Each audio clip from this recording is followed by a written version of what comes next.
I graduated, and we'd never had, we'd only had one state qualifier in the history of the school when I was a freshman. So that was exciting to be a part of all that. But I've got a pretty good background there. I went to the Air Force Academy in Russell, transferred out of there. I coached at Seabreeze High School in Florida for a while. I've coached at Brentsville, I've coached at Fauquier. I've helped out a little bit with Millbrook, and now I'm the head coach at Skyline High School. This camp I started 4 years ago because most people, and most of you that are here, if you've ever thrown legs, you've learned a little bit there. You saw someone do something, so you tried to copy that. You learned a little bit at a camp. You picked up something. Your assistant coach maybe showed something, but generally your head coach doesn't show it a whole lot. If you throw legs and they're not very good, he just hollers at you to get out of legs. And that's generally what I've seen in this area. Okay, and due to that's the way that people learn legs. When I see moves like guillotines and power halves and all these moves that I show you, okay, they're done almost right. You know, they're done almost correct. Banana splits, I've seen NCAA champs get pinned in banana splits. I've seen guillotines and spladles at the Olympic level. Okay, so a lot of these moves that other people might consider junk are not. I've also seen people in the NCAA finals throw legs in and tech fall the #1 seed. Okay, and so what I want you to do, no matter how much you know about legs, no matter how much you think you know about legs, act for a second. I'm going to coach it like you don't know anything, so don't get offended. And I want you to act like for a second you don't know anything about legs. If I tell you to move your foot over and that's not really where you put it, then do it. If I tell you to put your elbow here, or your hand there, or lock a certain way, just try it. You paid the money, try something new. Okay, you might actually end up liking it after you've done it a couple times. So open your mind, try everything the way I teach it, not the way that you used to do it. There's a lot of people that don't want to change your bad habits. Okay? What I'm going to do, I'm not going to teach you, I'm going to teach you some new moves. You're going to learn some new things. But the way you're going to come out of here and beat people that you used to not be able to beat is by fixing the little details in a lot of moves that you already know. Okay, elbow placement on a power half. How to move your hips on a banana split. How to cross-face someone and how to set your feet up so you can set up a bigger move. Little tiny details are what's going to take you from one level to the next. Now, I coached a kid that, well, he could win districts, but he'd never been to the state tournament. He'd never placed in the states ever. And his senior year, he still his takedowns weren't that good. He was okay at takedowns. But his senior year, he had 30 pins. 29 pins were from stuff I'm going to show you in here. He had 30 pins in 1 year. And he ended up getting 4th in state, injured. He was injured at the state tournament, he got 4th. He missed finals by taking. He missed finals by taking that he didn't have. He was all defense and legs. So I'm going to show you stuff that allowed him to be successful. And he already threw legs, but the big change was position, okay, and was just a little detail. Right? So let's talk about legs and what I'm going to go over the next 3 days. All right? First thing, the most important thing you need to understand in throwing legs. This is the most important. I know it's been a long day. Wake up, and if your eyes aren't on me, then I think you're daydreaming. Okay? Most important thing you need to understand about legs. Here it is. Listen closely. Champions win championships from neutral. Okay? You got to understand that. Sorry, I moved the technique I'm going to show you, you're going to beat kids you used to not be able to beat. But champions win championships with a take-in. Now, why is that important with legs? You got to understand your leg strategy is around the fact that you're good at neutral. Coach, I'm not good at neutral. Get good at neutral, okay? Your leg strategy, throwing legs, needs to be based on the fact that the back of your head, you know that you're good at neutral, you can take the kid down, okay? Why is that important? Because we don't want to take risks for points that we don't need to take. We want to beat the living heck out of him, all right? So when he does choose neutral, because he ain't choosing bottom, I can take him down because he's tired, okay? Here is the order of importance, and we're going to repeat it over and over again during my session. Here's the order of importance, okay? When I hold up number one, order of importance. When I hold up 1, you're going to say position. Try it. Position.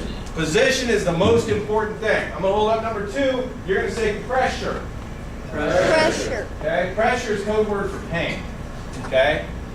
Pain, every move that works against a really good kid was either tricky, and it's only going to work once, or it's due to your sick, nasty, insane, God-given speed that I'm looking around, maybe only 1 or 2 of y'all have that.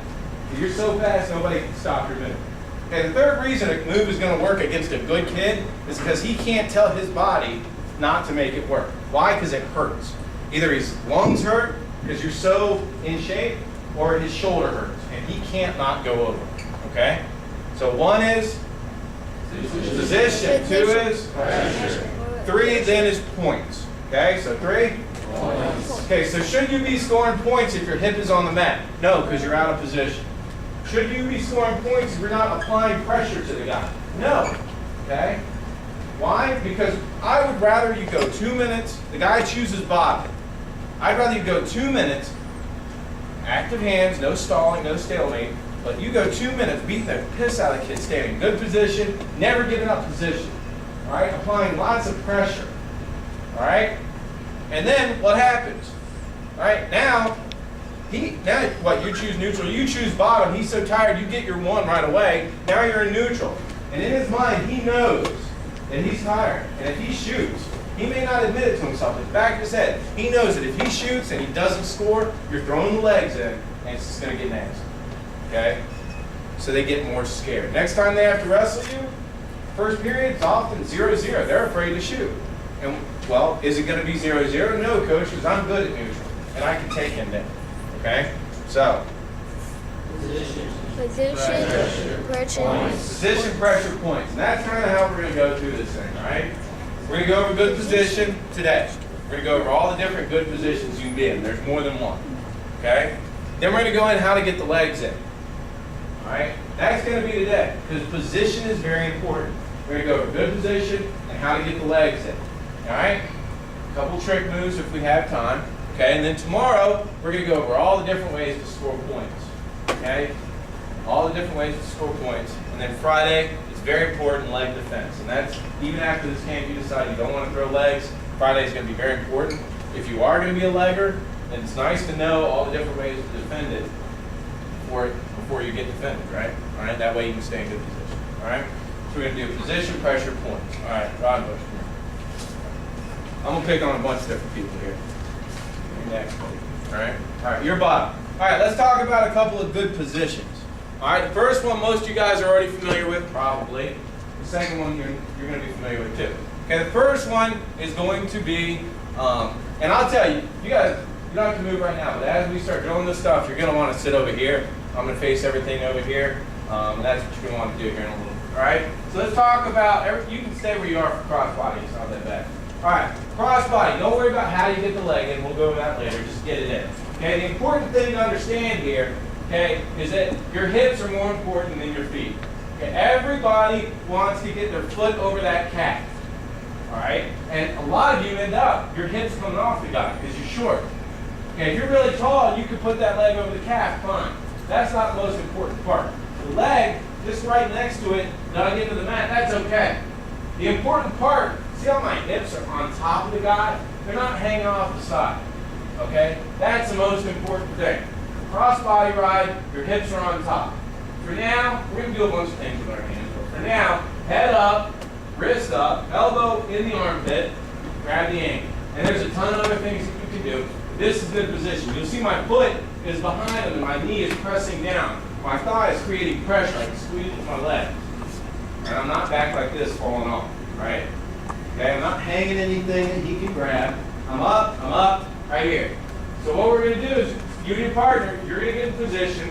I'll quickly check you off. After I walk by you or check you off, on your own switch, I'll check your next partner, then we'll go on to the next position. Does everybody understand that? All right, 1, 2, 3. A lot of people, so we got to kind of roll.